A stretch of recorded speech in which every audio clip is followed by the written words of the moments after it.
Pessoal, eu estou na Vale TV, eu apresento o programa Filosofando com Samir Abdo. Se quiserem maiores informações, venham para o meu Instagram, @samabdofilosofia, e eu estarei à disposição de vocês para qualquer tipo de dúvida e fiquem muito bem à vontade comigo, ok? Muito obrigado.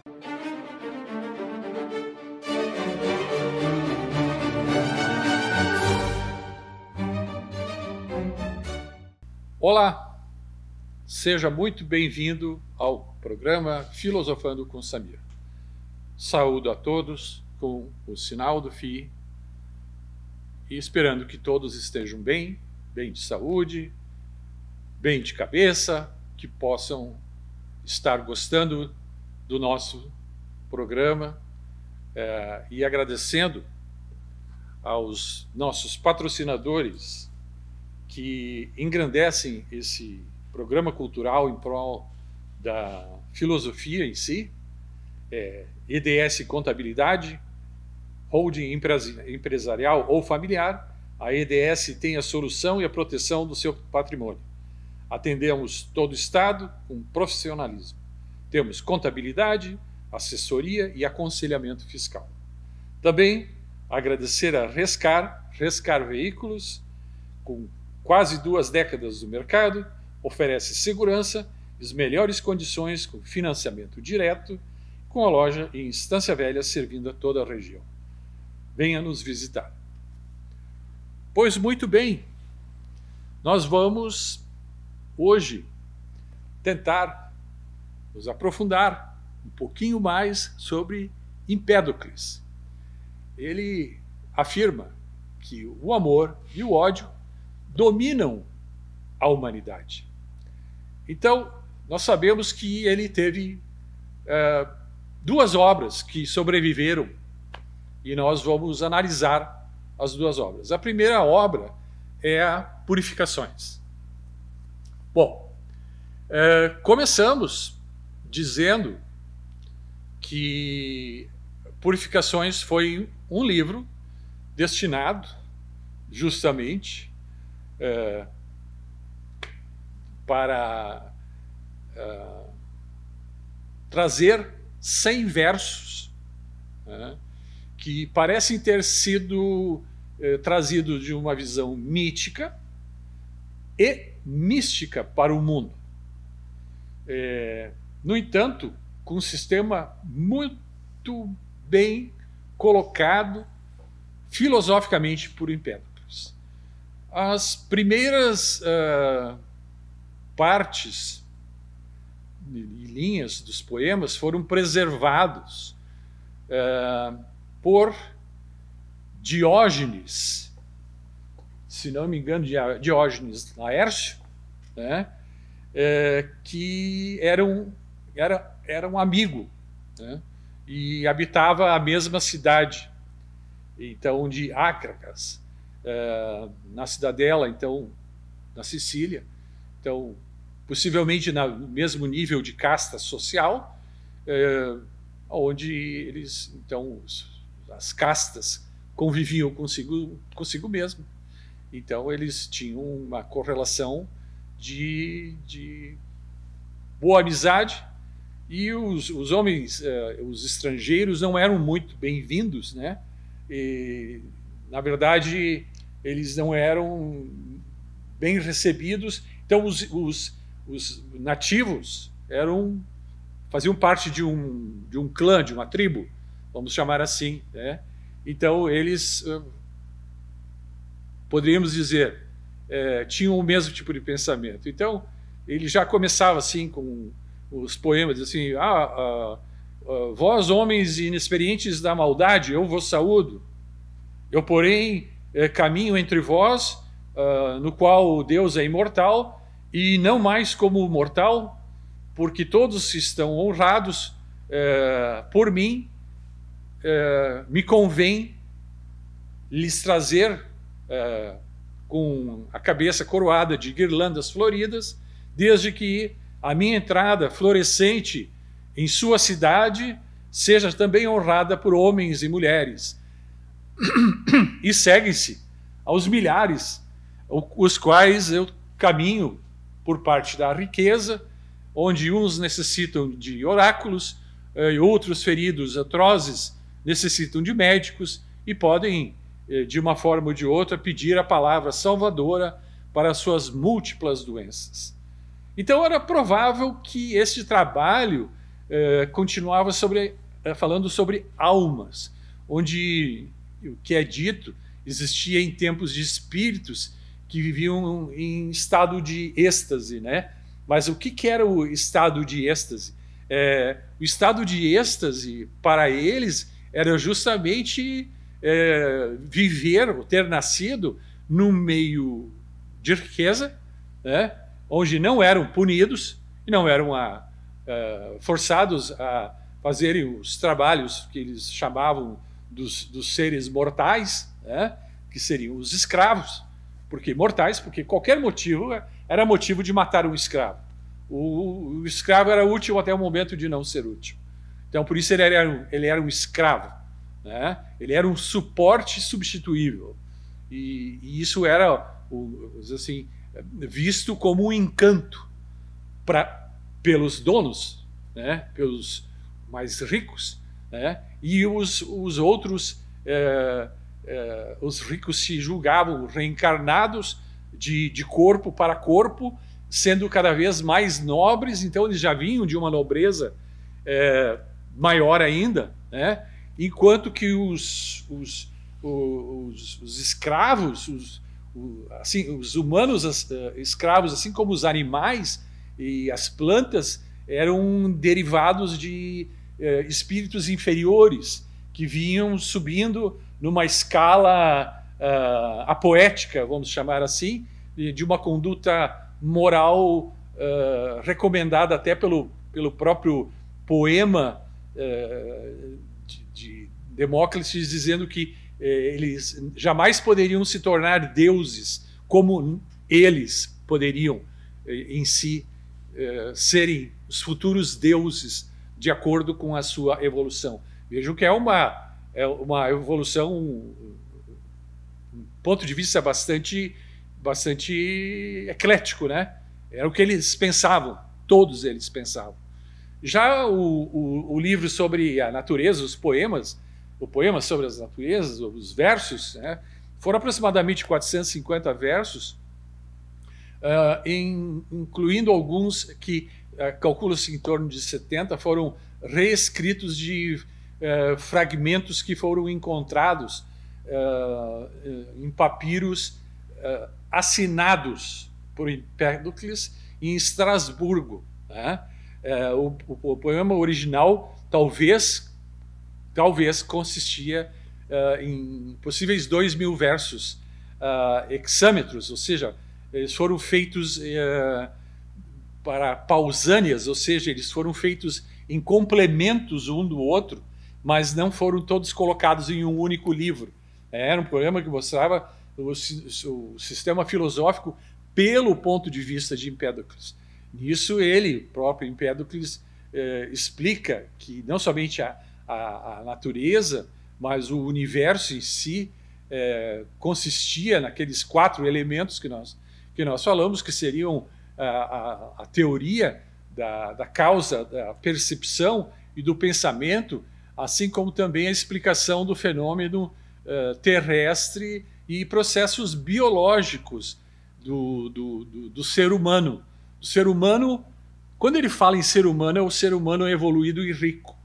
Tá? É importante dizer que existia essa diferença de conceito, né? Então, o conceito de posteridade foi elaborado por ele próprio, né? Que pode ser como um precursor do aspecto do atomismo, né? Um dos precursores do próprio atomismo, especialmente na teoria física que é fundada sobre a existência dos corpúsculos elementares e uma explicação da formação dos corpos complexos através do processo de composição e decomposição desses 4 elementos, né? Então, nós estamos falando de água, fogo, terra e ar, né? Na sua filosofia, ele teve seguidores pré-socráticos, né, que foi Philistium, Dilocres, Diócles de Caristos, né? Isso já 500 anos, 1000 anos depois da sua existência, né? Isso já lá por 400 e alguma coisa depois de Cristo, né? Aspecto de pensamento que Empédocles deixou no ar por 1000 anos, né? E foram amplamente estudados e analisados por Platão e Aristóteles. Então a sua influência se estendeu na própria medicina, tornando-se origem de troca de humores entre, só voltando aqui um pouco, entre Hipócrates e Galeno, né? Empédocles, então, foi um pré-socrático que afirmava que os 4 elementos misturados ou isolados, vejam bem, ele pode muito bem vir a separar eles da antiguidade como um profeta, um mago, porque para ele dominava tanto a parte política, a oratória e a poesia em diferentes aspectos, né? Ele tinha um mundo só dele, ele vivia num mundo só dele. Então ele, indo além aqui, ele dizia que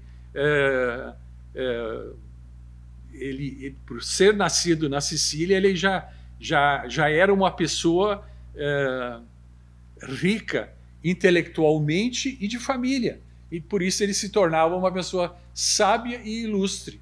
E se tornava extremamente versátil porque ele tinha tempo para ser filósofo, tempo para ser físico, tempo para ser um astrônomo, tempo para tentar ser um médico e também um legislador e poeta. Ele não foi muito além como legislador, porque o pai dele foi destituído do cargo que seguia da família. Mas ele tentou. Então, a sua filosofia estava voltada para uma explicação natural do universo, em que ele afirmava que todas as coisas da natureza eram formadas pelos 4 elementos, né? Terra, água, fogo e ar. E, como disse antes, ou juntos ou misturados, os 4 concordavam entre si ou se separavam, né? E que essas substâncias eram, para ele, a formação da sua esfera, né? Então, ele acreditava em 2 poderes. Ele acreditava na divisão do poder divino, do amor e do ódio, que atuava como forças que poderiam unir ou separar de diferentes formas a matéria ou o ser e explicar a sua variação e harmonia. Para ele, o amor é responsável pela atração das diferentes pessoas e aspectos, né? E, indo além, ele dizia que as formas de matéria poderiam ser alteradas pelo ódio, que eram responsáveis pela separação, como são responsáveis pela atração e a repulsão, explicam a variação e a harmonia. Vejam que ele entendia que o amor em excesso seria como um cativeiro ou mesmo um trabalho de escravo, né? E que o ódio o libertaria. Então ele seria o ódio sobre o amor libertava essa escravidão e não seria ruim. Então ele considerava o ódio e o amor como sendo a mesma coisa. Então ele, só voltando aqui para deixar claro, dedicou grande parte do seu estudo e da sua vida na observação da natureza, né? Na botânica, na zoologia, na fisiologia, e formulou concepções sobre a evolução dos seres vivos e sobre a circulação, inclusive do sangue, sobre o pensamento e o coração. Ele instituiu que a mente não era responsável pelo amor e pelo ódio, mas sim o coração, que pulsava mais ou menos, né? Isso foi um dos primeiros princípios de que o coração significa amor ou ódio, né? Como ele era um orador brilhante, conhecedor da natureza, ele inúmeras vezes foi considerado um mago, um profeta, um autor de milagres, revelador de verdades ocultas, mistérios escondidos, possuidor de grandes poderes. Eu já falei anteriormente, ele teria o poder de cura de doenças trazendo mistura de ervas, né? Ou ele poderia prever que se houvessem ratos em excesso na cidade, haveriam epidemias, né? Coisas que hoje nós sabemos que é uma questão única, exclusivamente de saúde pública, de controle, né? Que ele poderia tanto prever como controlar tempestades e assim proteger o seu povo, né? Então, a sua fama atingiu os patamares mais elevados da Sicília, como médico, como cientista, um operador de milagres. Não se sabe se esses lados místicos e míticos eram porque ele tinha um conhecimento acima da média, né? Que o ser dele havia evoluído, aquela esfera dele havia crescido, tanto que a esfera dos outros, por ser menor e muito pequenos, ele estava na Sicília, na Itália, numa ilha, separado do resto do mundo, e talvez a questão do engrandecimento, então por isso ele fez o texto e os versos das purificações, ele prometia poderes miraculosos, né? Ele prometia a destruição do mal, a cura da velhice e o controle da chuva e o vento somente através dos seus versos. Ou seja, eles estariam recitando os seus versos em purificações e depois, no outro, o Tratado sobre a Natureza, os 450 versos que ele escreveu seriam uma forma de controlar a natureza em si, lendo ou invocando. Aí ele não está falando de Deus, ele está como um atomista, ele está falando dos elementos primordiais da causa e efeito através da terra, fogo, água e ar.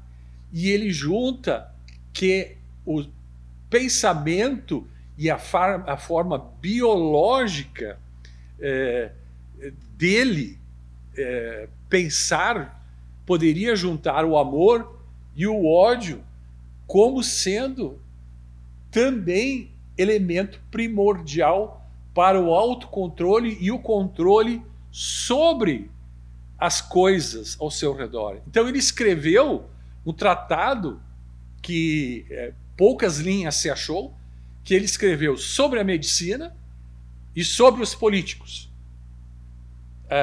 Pouco se sabe sobre o conteúdo sobre a medicina, exceto a parte da vascularidade, né? E da política ele deve ter escrito o que o seu pai lhe ensinou, né? Porque isso não era tratado pelos filósofos. Os filósofos sempre evitaram a política, porque entendiam que a política era perniciosa, né? Então, ele passou o final da sua vida em Peloponeso, né? Então, como eu disse, existiram várias versões que ele havia morrido aos 109 anos, né? E que seu corpo foi levado já que ele faleceu em Etna mesmo, ele foi levado à boca do vulcão e jogado dentro do vulcão, dentro das lavas, né, do vulcão, e isso tornou-se uma lenda, porque nós não temos provas disso por falta de pensamento específico sobre o que se passou.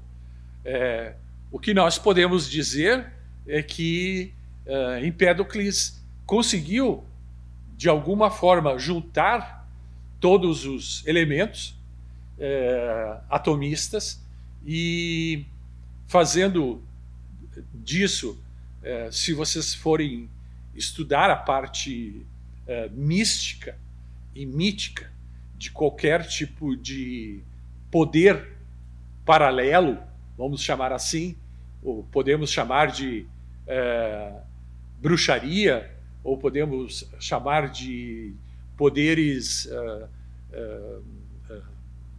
não normais ou anormais, ele sempre está ligado aos 4 elementos e está sempre ligado a coisas que vêm da natureza, né? Então, Empédocles poderia ter sido a própria origem da formação da Idade Média do que foi o conceito de Merlin, né? Aí nós estamos falando da transformação da pedra filosofal, né? Ou do ser humano em si, ou até do próprio ser em algo melhor, utilizando o seu conceito de anormalidade, né? Na utilização daquilo que advindo da natureza. Todo e qualquer, vamos dizer, trabalho místico e todo tipo de bruxaria e todo tipo de encanto e todo tipo de utilização de forças dos elementais da própria natureza, utiliza-se a própria natureza como um elemento. Não existe maldição ou trabalho de bruxaria feito por computador. Tá? Não tem o WhatsApp do ódio, não tem o WhatsApp do amor, não tem como transmitir o fogo pelo telefone celular, não tem como fazer uma maldição pegar, a menos que ela seja feita com objetos físicos e da natureza, in natura. Então, para que compreendam, Empédocles pode ter sido o primeiro bruxo dos bruxos, assim como pode ter sido o primeiro mágico dos mágicos, o primeiro médico dos médicos, o primeiro em tudo, porque ele utilizava sem rogar a nenhum elemento e ser superior, né? Isso não significa que ele tenha sido um ateu, bem pelo contrário, ele acreditava num universo esférico, a sua vida, seu ser e a sua mágica como sendo um poder que vinha dele para fora. E ele queria ensinar aos outros como controlar esses elementos, controlando a natureza, controlando a si mesmo, controlando a todos os seres que estavam ao seu redor. Assim como controlaria o tempo, como se pudéssemos nós olhar para o céu e dizer, quero que cesse a chuva. Talvez seja por isso que o sapo fica sempre olhando para cima. Ele está observando a natureza, está observando a chuva. Quando é que a chuva vem? Mas não quer dizer que ele controla a chuva. Mas ele sabe, o sapo sabe quando vem a chuva, porque ele começa a coachar um dia ou dois antes da chuva chegar. Qual é o conceito do sapo sobre a natureza? É óbvio que ele tem um sentido que nós não temos, então nós podemos chamar o sapo de sábio. Por isso, muitas vezes, em várias fantasias e histórias de princesas e coisas mais medievais, né, o sapo sempre era o príncipe, era o mais bonito, o mais sabido, era o sonho de toda princesa, né? Isso é uma teoria à parte, né? Mas por que não poderia ser um coelho? Por que não poderia ser um porquinho da Índia, né? Mas não, era sempre o sapo. O sapo era aquele que previa, então, aquilo que iria acontecer, porque ele sabia o que iria acontecer. A mesma coisa com o tsunami na Indonésia. Um dia antes do tsunami acontecer, todos os animais que não estavam presos subiram para a montanha acima de Phuket. Um dia antes do tsunami acontecer, cachorros, gatos, elefantes, todos os animais que estavam nas ruas próximo da orla subiram para as montanhas, ponto mais alto próximo de Phuket. Estou dando Phuket como exemplo porque é o ponto mais alto da Indonésia. Tá? Que percepção é essa? E os homens ficaram, o ser humano ficou. Então, para poder entender, talvez Empédocles tenha desenvolvido ou tenha aprendido com a própria natureza como ler a natureza, assim como nós deveríamos entender, assim como ele colocou o amor e o ódio não como elementos de pureza e nem negativo, mas colocou tudo dentro de uma mesma bacia, fez isso a esfera dele e, através dos seus poemas e versos, ele transmitiu da forma mais digna da sua época possível. E óbvio que eu acredito que ele se orgulhava muito disso, porque ele fez a viagem até a Grécia para mostrar o seu ponto de vista e voltou para a sua terra com todos os louros, né, de que um grande sábio havia nascido fora da Grécia, mas dentro da Magna Grécia. Então, nós terminamos por aqui e eu deixo as minhas saudações para todos vocês. Espero que tenham gostado deste grande mago e filósofo e deixo pelo sinal do fim minhas saudações e agradecimento por terem assistido a mais um programa Filosofando com Samir. Até o nosso próximo programa. Muito obrigado.